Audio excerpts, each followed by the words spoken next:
Yeah. We want to take a unique perspective, that is, unique perspective on Monday's ecliptic event. Easy for you to say. Yes, here's another great term for me, evolutionary astrologer. Whoa, holy cow. Jill Case is an evolutionary astrologer. Sounds very exciting, right? Yes. I've never met one before. I thought you'd come in with like stars floating above your head. You don't see them? You're right. They're behind me. There. They are there. But of course, big event, astrologically speaking. Yes. How does this affect the people in the world with their astrology? I mean, the eclipse as an astronomical event compared to an astrological event. We should go over our signs, though, shouldn't we? Aquarius, Taurus. But I'm a Scorpio, but maybe we'll change on Monday. You never know. So what does happen in your terms, the way you look at it, because of the total solar eclipse? Well, eclipses are times of rapid change and growth in our lives. And so it could show up in lots of different ways. It could be that some kind of like way in which you feel stuck in your life. All of a sudden you have a shift and you feel a little bit more free. Things could shift in and out of your life, like relationships, jobs. It's just basically any change that's starting to happen in your life gets accelerated. So it's a pretty powerful time. They happen every 6 months, but this one being a little bit more significant, being that we can also visibly see the eclipse. Whereas normally we don't always. So is there research to back this up? I assume there is. Well, I mean, I like to just notice what's happening like with the people that I work with, and most of the things that astrology will tell you, you'll find it backs it up. So things like during this time, you might notice things like you feel confused, or you feel foggy, or you feel tired, or you feel really inspired, or you get new perspectives that come through, or you feel all kinds of different shifts are happening that maybe are atypical. Maybe body things start happening. You might feel nauseous. And so when you talk to people, most people will say, yeah, I'm having that. Yeah, I'm having that. And so I feel that it gets validated sometimes just by communicating and talking. Is there a difference between Taurus and Aquarius in the way this will impact us individually? It does, yeah. So based on your sun sign or your rising sign, which you could, there's different websites you can go to find that out.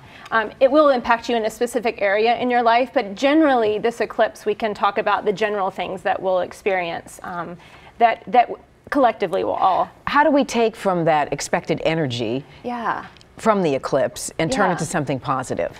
Well, this is a really positive eclipse. You know, the energy of the last year and a half might have been a little bit maybe dull, or you might have felt really heavy or intense times. And this is kind of the start of a new time, which is really inspiring, because this eclipse is really helping us to empower ourselves to really be authentically who we are in everything we do.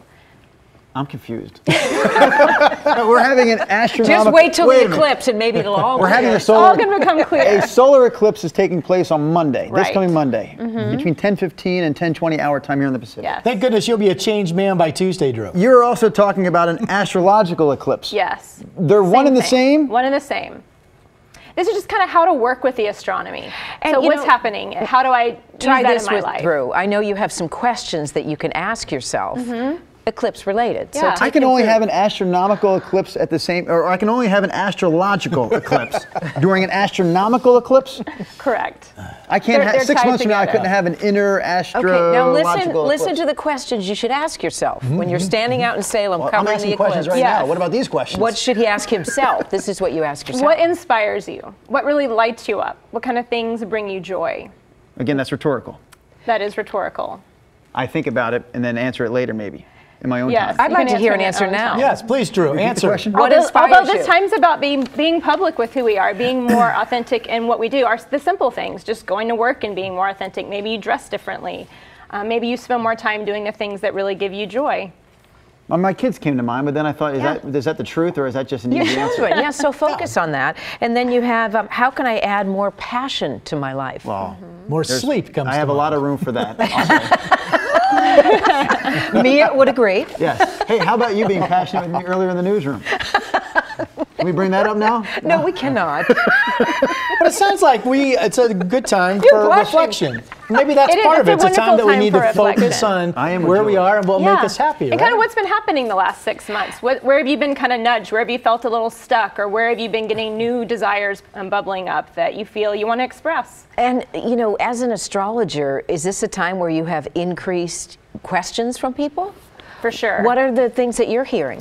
I'm hearing people telling me about a lot of the trouble that they have, or a lot of maybe things they've been struggling with, and they really feel this dire need to really know the answer, or really break out of a pattern or a feeling of feeling stuck or lost in their lives, or really want to find their essence or their purpose. You know, I've been asking myself, Jill, why is there such a craze surrounding this eclipse? But you've sort of enlightened me this morning, because this is a hope for people. It is. It's given them maybe the push to change something about their future. Yeah, and to be yourself. Everyone wants to be themselves. You know, everyone wants to feel free to really be who we are and not have to hide or.